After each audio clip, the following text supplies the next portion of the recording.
we begin with the White House preparing for possible new action against Iran. We have just learned new sanctions could come as soon as tomorrow.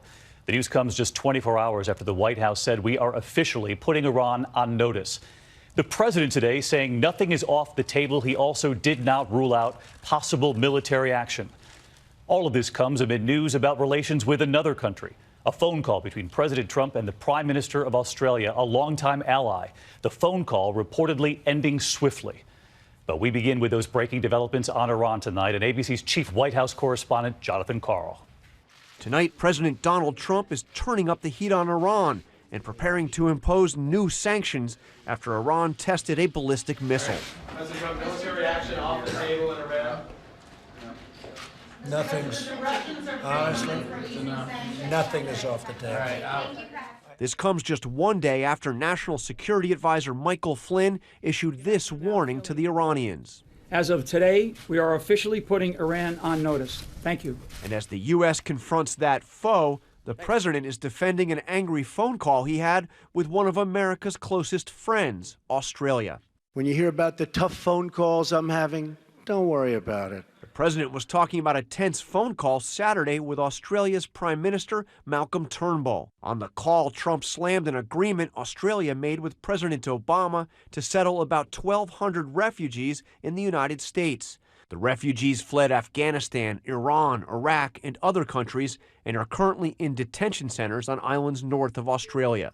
The Washington Post reported Trump told the Prime Minister it was the worst deal ever and accused Australia of trying to send America the next Boston bombers, telling the Prime Minister that of the 4 calls he had that day with foreign leaders, this was the worst call by far. And then he cut the call short. Today, Prime Minister Turnbull sounded diplomatic in an interview with Sydney radio station 2GB. The report that the president hung up is not correct. The call ended courteously.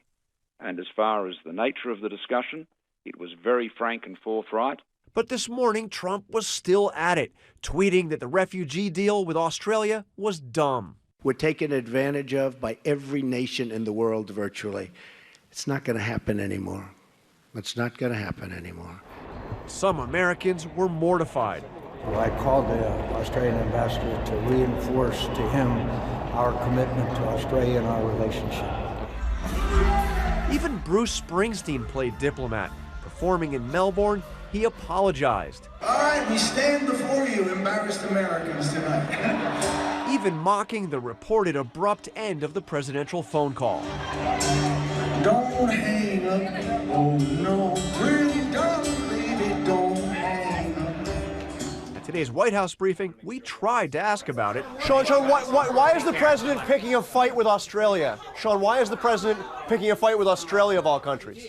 But the president is defiant. The world is in trouble, but we're going to straighten it out, okay? That's what I do. I fix things. We're going to straighten it out. And John Karl with us live from the White House tonight. And John, I want to get back to Iran because you reported these new sanctions could come as early as tomorrow. In the meantime, there was already reaction from Iran after they were, quote, put on notice yesterday.